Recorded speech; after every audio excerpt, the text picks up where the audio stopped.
Meus amados, quero vos cumprimentar com a doce e rica paz do Senhor. Você se recorda do acontecido há 500 anos atrás.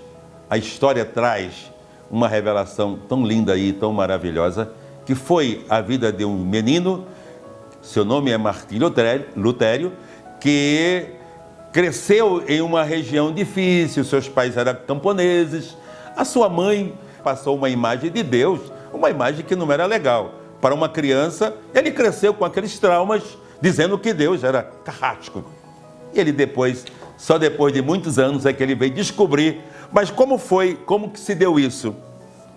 Porque o que foi a reforma protestante? De que forma isso ocorreu? De que forma isso aconteceu? As 95 teses que ele estampa como uma tela na porta da igreja, aquilo chamou a atenção. Se eu tivesse que fazer a comparação, me levava aí como Jeremias, como Isaías, quando as profecias eram trazidas, ele tinha que colocar eles no mural da igreja. E as pessoas quase que diariamente iam saber se tinham revelações, se tinham novas mensagens, se tinham novas profecias. E quando ele dizia, e assim diz o Senhor, toda a gente ficava alvoroçado para saber o que Deus, através do profeta, estava trazendo. Assim foi. Quando você conhece as Escrituras, a revelação divina, ele te dá um norte, uma direção, um foco. E isso foi o que o Martinho Lutero recebeu. E ele se apoia, as suas teses, no que diz a Bíblia.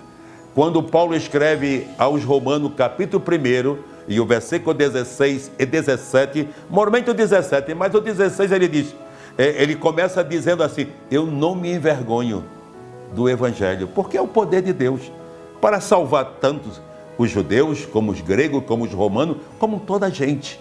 E ele via e percebia que isso era uma barreira, era um tabu, era um paradigma. E ele, para quebrar esse paradigma, ele tinha que ter novas revelações, ou revelações concretas, sinceras, reais, que ele sabia que ia impactar o mundo de então. Mas por que Deus escolheu Martinho Lutero?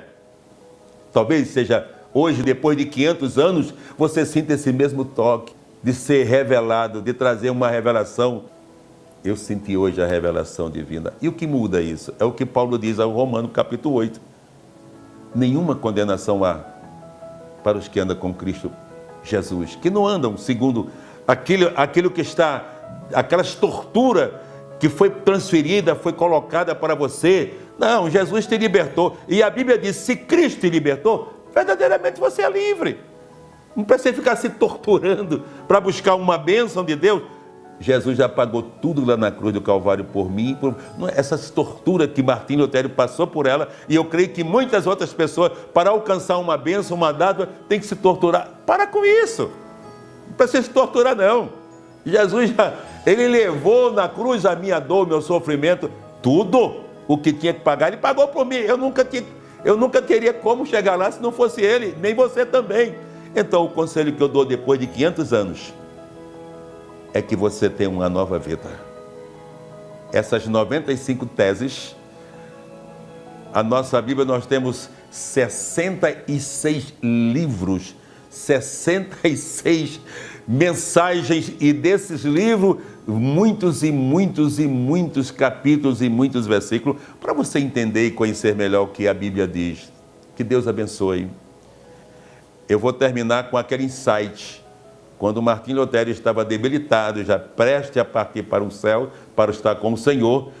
Sabe quem aparece?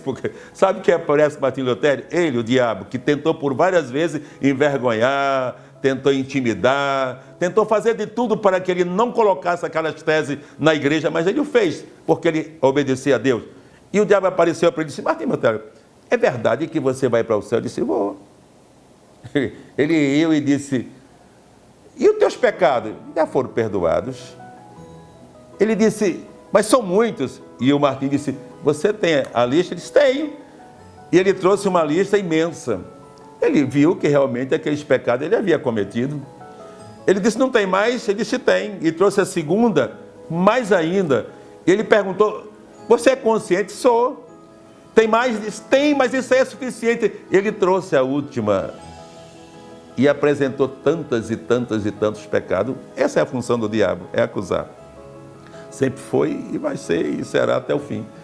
E Martinho Lutero diz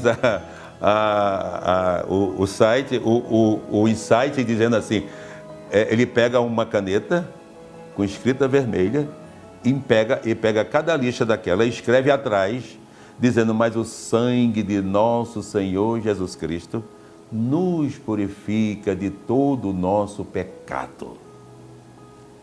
E isso acaba qualquer arma que houve contra Lutero e contra mim e contra você. Então, fique tranquilo, os meus, teus, nossos pecados já foram perdoados. E aí sim, em paz com Deus estamos. Deus abençoe, comemore, mas comemore com júbilo, com alegria, não só pelas teses, mas também por você ser um cristão e ter sido alcançado por essa linda revelação divina. Deus abençoe!